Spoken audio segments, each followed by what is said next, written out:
रोहित मारवा अपने ऑफिस के कैबिन में अपनी चेयर पर बैठा हुआ था। चिराग मेहता बहुत ही जरूरी मुद्दे पर रोहित मारवा को सभी डिटेल्स एक एक करके दे रहा था। तभी चिराग मेहता अपनी बात को जारी रखते हुए लैपटॉप पर एक वीडियो सर्च करता है और उसे रोहित मारवा की तरफ घुमाते हुए कहता है, सर यह देखिए, यह वीडियो नरेश मांझी ने भेजी है। नरेश मांझी 35 सालों से हमारी कंपनी के लिए काम कर रहे हैं। उनकी फैक्ट्री में जो सामान हमारे लिए तैयार किया जाता है, आज तक उसमें कभी कोई शिकायत नहीं आई। ना किसी तरह की मिलावट, ना किसी तरह की बेईमानी। नरेश मांझी एक सुलझे हुए आदमी है। रोहित मारवा खामोशी से चिराग की बातों को सुनते हुए उस वीडियो को देखने लगता है। चिराग मेहता अपनी बात को आगे बढ़ाते हुए कहता है, सर उनका प्रोडक्शन बहुत लिमिटेड है, लेकिन उनके काम की गुणवत्ता की वजह से हम उन्हें आज भी ऑर्डर देते हैं। सर इस वीडियो में साफ दिखाई दे रहा है कि कुछ अनजान लोग रात के अंधेरे में तैयार किए गए माल में मिलावट कर रहे हैं। जिस वक्त यह घटना घटी, फैक्ट्री के सभी कैमरा ढक दिए गए थे ताकि यह पता ही न चल सके कि फैक्ट्री के अंदर क्या हुआ। लेकिन यह एक हिडन कैमरा था जिससे यह फुटेज मिली है। रोहित मारवा चिराग की तरफ देखने लगता है और कहता है, क्या उन्हें हमारी मदद की जरूरत है? चिराग मेहता जवाब देते हुए कहता है, सर सिर्फ नरेश मांझी ही नहीं बल्कि गिरधर द्विवेदी जी, सीताराम रमैया जी की फैक्ट्री में भी कुछ इस तरह की घटनाएं घटी है, लेकिन वहां से कोई वीडियो फुटेज नहीं मिल सकी। गिरधर द्विवेदी जी की उम्र और अनुभव इतना अधिक है कि वह माल देखकर ही बता सकते हैं कि उसमें कुछ गड़बड़ी हुई है। यह बात शक के दायरे में थी, इसलिए उन्होंने मुझे फ़ोन करके पहले ही सारी बातें बता दी। और सर अगर सीताराम रमैया जी की बात की जाए तो उनकी लोगों के बीच छवि इतनी अच्छी है कि उनका माल डिस्ट्रीब्यूटर तक पहुंचने के बाद भी सभी ने उसे एक अनजाने में हुई भूल की तरह समझकर उन पर कोई एक्शन नहीं लिया और माल वापस उनकी फैक्ट्री भेज दिया। रोहित मारवा पूछता है, क्या तुमने पता लगा लिया है कि यह नया दुश्मन कौन है? चिराग मेहता कहता है, जी सर, यह सब हरकतें विशांभर नागर की है। वीडियो फुटेज की मदद से उन आदमियों को ढूंढ लिया गया है जो फैक्ट्री में मिलावट के लिए गए थे। हमारे आदमियों और आईटी सेल की मदद से यह पता चला है कि यह सब लोग किसी न किसी तरह से विशांभर नागर से जुड़े हुए हैं।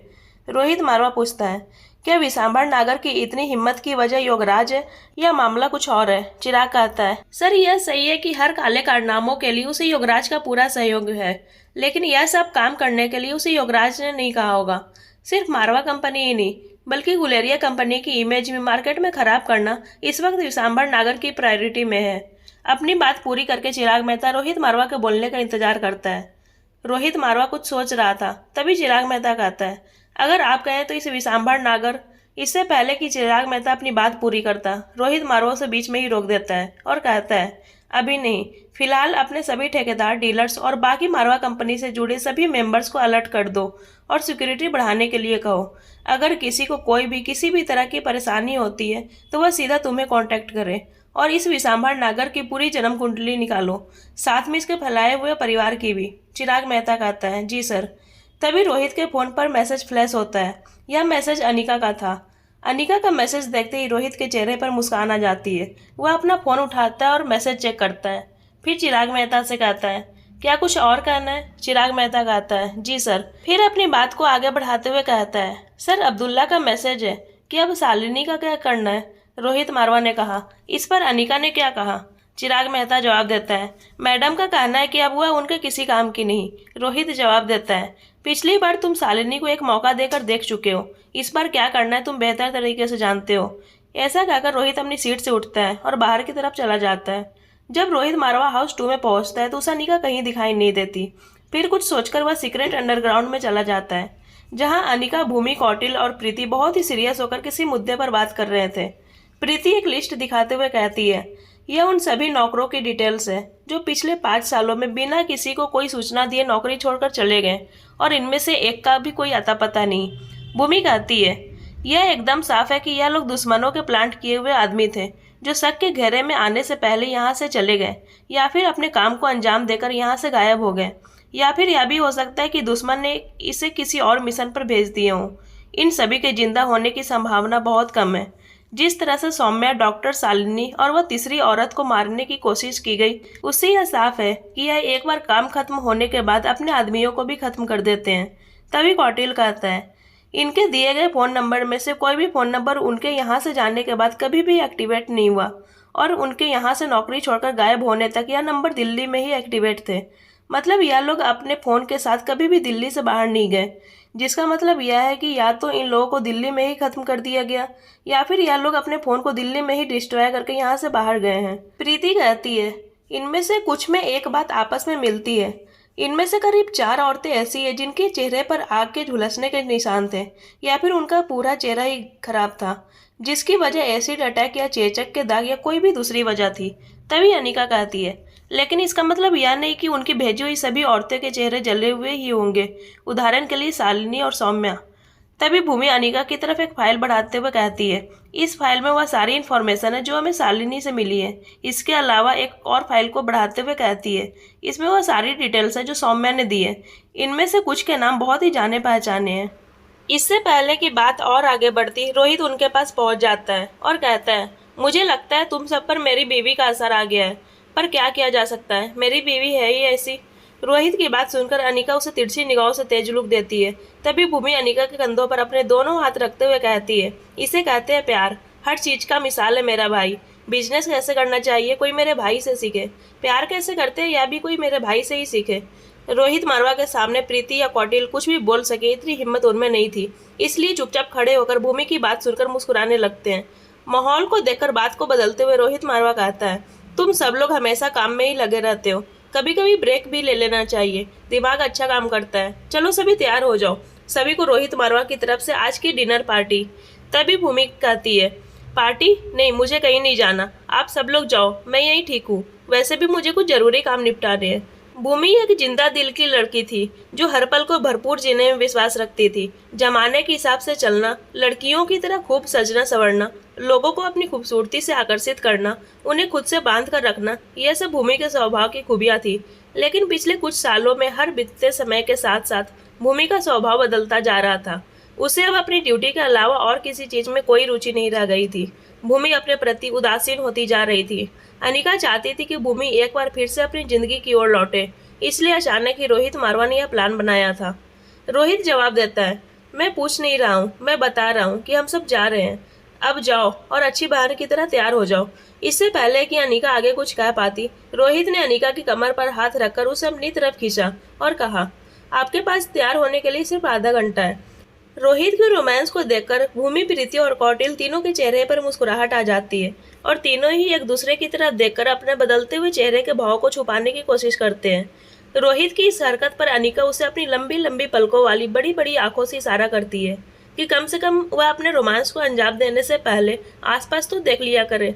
रोहित अनिका का इशारा समझकर मुस्कुराते हुए धीरे से उसकी कमर से हाथ हटा लेता है। अनिका कहती है, ठीक है, मैं बच्चों को तैयार कर लेती हूँ। ऐसा कहकर अनिका बाहर की तरफ जाने लगती है। तभी रोहित उसके पीछे पीछे जाता है और कहता है, बच्चों के एग्जाम्स पास ही है, क्या तब भी तुम्हें उन्हें साथ ले जाना चाहती हो? अनिका रोहित के कहने का मतलब समझ गई थी, इसलिए एक बार फिर से रोहित को घूर कर देखती है। रोहित कहता है, मैं मना नहीं कर रहा हूँ, जैसा तुम्हें ठीक लगे वैसा करो। यह पहली बार था जब रोहित बच्चों को साथ लेकर जाने के पक्ष में नहीं था। इसका मतलब साफ था कि बच्चों को साथ ले जाना ठीक नहीं होगा। अनिका जवाब देती है, ठीक है, मैं उन्हें नहीं बताऊंगी। अब चले, चलकर चेंज कर लो। रोहित जवाब देता है, तुम चलो, मैं आता हूँ। ऐसा कहकर रोहित वापस भूमि, प्रीति और कौटिल के पास आ जाता है। भूमि प्रीति से कहती है, आधे घंटे में कैसे तैयार हो सकते हैं, मेरे पास तो यहाँ कुछ है भी नहीं। तभी प्रीति कहती है, अनिका दीदी के आदेश पर मैंने अपना काफ़ी सामान यहाँ शिफ्ट कर लिया है, आप मेरे साथ चलिए। मेरे पास जो ड्रेसेज हैं उनमें से कोई ना कोई आपको जरूर पसंद आएगी। ऐसा कहकर प्रीति ने भूमि की समस्या हल कर दी थी, लेकिन कौटिल की समस्या अभी भी बाकी थी। तभी रोहित उनके पास पहुंच जाता है और कहता है, तुम में से किसी को भी परेशान होने की जरूरत नहीं है। मैंने डिजाइनर को पहले ही बोल दिया था, तुम सभी के हिसाब से आउटफिट्स आ गए होंगे। भूमि, तुम सभी को लेकर गेस्ट रूम में चली जाओ, वह वहीं पे होगा। रोहित के बदलते हुए तेवर को देखकर भूमि हैरान रह जाती है और कहती है, भाई मुझे लगता है तुम्हें कुछ हो गया है। इससे पहले कि भूमि का और सवाल दागे, रोहित मुस्कुराता है और वहां से चला जाता है। तभी प्रीति भूमि की तरफ बढ़ती है और धीरे से कान में कहती है, भूमि दीदी, शायद यह प्यार का ही असर है। मुझे लगता है अब आपको भी अपने लिए एक पार्टनर फाइनल कर लेना चाहिए, ताकि कोई इसी तरह आपकी भी केयर करे।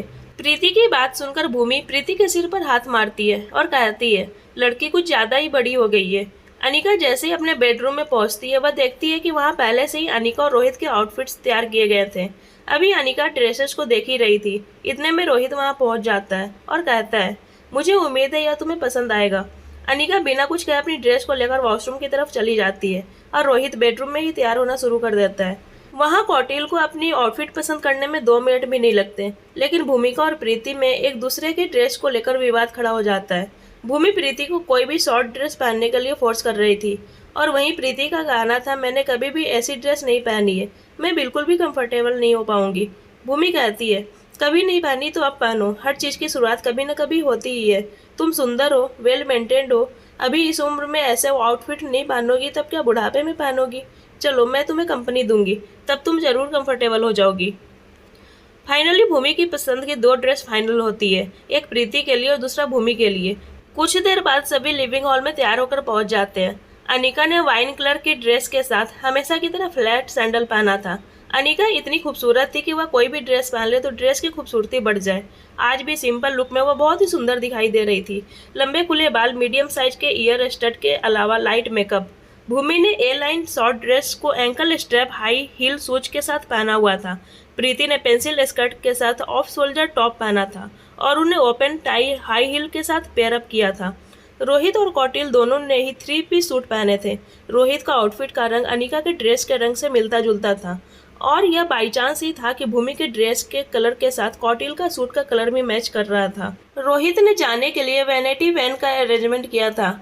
तभी चिराग मेहता वहां पहुंचता है और कहता है, चलने के लिए सभी तैयारियां हो चुकी है, अगर सभी तैयार है तो हम यहाँ से निकल सकते हैं। रोहित पूछता है, चिराग मेहता तुम्हारी वाइफ दिखाई नहीं दे रही है। चिराग मुस्कुराकर जवाब देता है, उसकी तबीयत कुछ ठीक नहीं थी, इसलिए वह साथ नहीं आना चाहती थी, तो मैंने भी ज़्यादा फोर्स नहीं किया। चिराग मेहता के भाव को देखकर भूमि को बिल्कुल भी अच्छा नहीं लगता और वह पलटकर कहती है, कैसे पति हो तुम, तुम्हारी बीवी की तबीयत खराब है और तुम इतना मुस्कुराकर बता रहे हो जैसे कि तुम उसे साथ लाना ही नहीं चाहते थे। चिराग मेहता फिर से मुस्कुराकर जवाब देता है, नहीं मैडम, ऐसी बात नहीं है। अभी यह नोकझोंक चली रही थी कि प्रीति के चेहरे पर स्माइल आ जाती है और वह भूमि को रोकते हुए कहती है, भूमि दी, हमेशा तबीयत खराब होने का मतलब दुख नहीं होता, कभी कभी खुशी भी होता है। जिस अंदाज में प्रीति ने यह बात कही थी, भूमि को सारा मांजरा समझने में जरा भी देर नहीं लगती और वह पलटकर चिराग मेहता की तरफ देखकर कहती है, कॉन्ग्रेचुलेशंस चिराग मेहता। चिराग मेहता जवाब देता है, थैंक यू मैडम। उसके बाद सभी वैनिटी कार में बैठ जाते हैं। तभी अनिका कहती है, हम लोग कहाँ जा रहे हैं? चिराग मेहता जवाब देता है, it's a surprise for you madam. Bhumi कहती है, तो यह बताओ कि हम कितनी देर में पहुँच जाएंगे? चिराग मेहता जवाब देता है, करीब 1.5 घंटा में मैडम। इस वक्त सूरज डूब चुका था और चारों तरफ अंधेरा फैल चुका था। पूर्णिमा का चांद आसमान में चमकते हुए मानो गाड़ी के साथ साथ चल रहा था। मौसम में ठंडा का एहसास होने लगा था। हाईवे पर तेज हवाओं को चिरकर चलती हुई गाड़ी की हल्की हल्की आवाज़ और चारों तरफ फैली हुई खामोशी रोमांच पैदा कर रही थी। तभी भूमि प्रीति से पूछती है, प्रीति, अभी हमारे पास बातें करने के लिए काफ़ी वक्त है। तुम बताओ, तुमने ओमकार को प्रपोज किया था या ओमकार ने तुम्हें? और यह भी कैसे किया और कहाँ पर? प्रीति कहती है, भूमि दी, मैंने आपसे कहा था ना कि ऐसा कुछ भी नहीं है। भूमि कहती है, ऐसा कुछ भी नहीं है मतलब? प्रीति जवाब देती है, मतलब हम में से किसी ने किसी को भी प्रपोज नहीं किया, we are just a friends. Bhumi कहती है, ऐसे बेस्ट फ्रेंड जो एक दिन भी बिना मिले रह नहीं सकते। तुम्हें पता है ना कि तुम किससे झूठ बोलने की कोशिश कर रही हो? एक स्पेशल फोर्स के ऑफिसर से। प्रीति कहती है, मेरा विश्वास कीजिए, ऐसा कुछ भी नहीं है। भूमि जवाब देती है, चलो ठीक है, यह मान लेते हैं कि अभी तक तुम दोनों में से किसी ने भी एक दूसरे को प्रपोज नहीं किया, लेकिन तुम्हारे बीच कुछ नहीं है ऐसा मानने के लायक नहीं है। जब भूमि को इस तरह प्रीति की टांग खींचते हुए काफ़ी देर हो जाती है, तब प्रीति कहती है, मेरी छोड़िए भूमि दी, आप बताइए। मैंने सुना है कि कोई आपकी एक हाँ के लिए पिछले कई सालों से इंतजार कर रहा है। प्रीति की बात सुनते ही भूमि के चेहरे से हवाइयाँ उड़ जाती है और कौटिल को खांसी आने लगती है। अनिका और रोहित भी प्रीति के इस सवाल पर एक दूसरे की तरफ देखकर मुस्कुराने लगते हैं। तभी प्रीति कौटिल की तरफ पानी का ऑफर करते हुए भूमि से कहती है, क्या हुआ भूमि दी, मैंने कुछ गलत पूछ लिया क्या? फिर आगे कहती है, यह आपके चेहरे को अचानक से क्या हुआ? भूमि अपने चेहरे को छूते हुए कहती है, मेरे चेहरे को क्या होगा? प्रीति छेड़ने के अंदाज में मुस्कुराते हुए जवाब देती है, मुझे अच्छी तरह याद है, आपने मेकअप किया था, उसके बाद भी आपके चेहरे का रंग उड़ा उड़ा सा लग रहा है। प्रीति की इस बात पर हाजिर जवाब भूमि कोई जवाब नहीं देती। तभी रोहित और अनिका की हंसी छूट जाती है। रोहित, मारवा और अनिका को हंसते हुए देखकर वैनिटी में मौजूद सभी लोग हंसने लगते हैं। भूमि हंसते हुए प्रीति के सिर पर हाथ मारती है और कहती है, तुम्हारा जल्दी कुछ इंतजाम करना पड़ेगा, बहुत बोलने लगी हो। इस तरह हल्का फुल्का हंसी मजाक करते हुए कब 1.5 घंटा बीत जाता है किसी को इस बात का एहसास ही नहीं होता। अंततः जब वह नियत स्थान से कुछ ही मिनटों की दूरी पर होते हैं, तभी चिराग मेहता के कहने पर एक गार्ड तीनों लड़कियों को एक एक फोल्डिंग बैंड पकड़ा देता है। तभी चिराग मेहता कहता है, आप सभी को अपनी अपनी आंखों पर पट्टी बांधनी होगी। अनिका रोहित मारवा की तरफ देखने लगती है। रोहित मारवा मुस्कुराकर अपनी पलकें झपकाकर अनिका को हाँ में इशारा करता है और साथ ही आंखों में रिक्वेस्ट भी कर लेता है, प्लीज इसे पहन लो। अनिका उस पट्टी से अपनी आंखें ढक लेती है। अनिका को ऐसा करते हुए देखकर भूमि और प्रीति भी ऐसा ही करते हैं। उसके ठीक 1 मिनट बाद वैनिटी वैन रुक जाती है। रोहित मारवा अनिका का हाथ पकड़कर उसे वैन से बाहर लेकर आता है।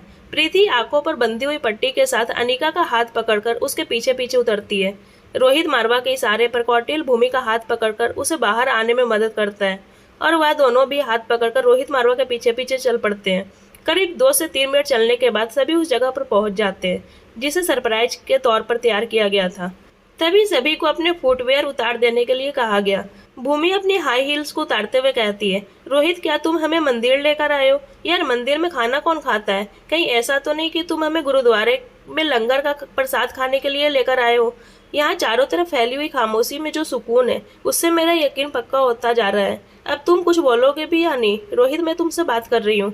सभी को अपने पैरों के नीचे समतल पत्थरों की ठंडक महसूस होती है। रोहित कहता है, अब हम पहुंच गए हैं। ऐसा कहकर वह अनिका की आंखों से पट्टी खोल देता है और अनिका की कमर में अपने दोनों हाथ डालते हुए उसके कंधों पर झुक जाता है। उसके गालों से अपने गालों को लगाकर खड़ा हो जाता है। आंखें खोलने पर सामने चलते हुए फव्वारों से पानी की ठंडक शरीर को छूने लगती है। जब निगाहें फव्वारों से आगे जाती है तब सफेद रंग की दिखाई देने वाली इमारत जैसी चीज अपने आप में विश्व की धरोहर, 7वां अजूबा और प्रेम का प्रतीक कहा जाने वाला ताजमहल था और उसके ऊपर था चमकता हुआ पूर्णिमा का पूरा चांद। बहती हुई ठंडी हवाएं, चारों तरफ फैली हुई शांति, छाया हुआ अंधेरा, ऊपर से टिमटिमाते हुए तारे और चांद। यह नज़ारा ऐसा खूबसूरत एहसास था कि अनिका के चेहरे पर पहले हैरानी आई और फिर धीरे धीरे उसकी जगह मुस्कुराहट ने ले ली।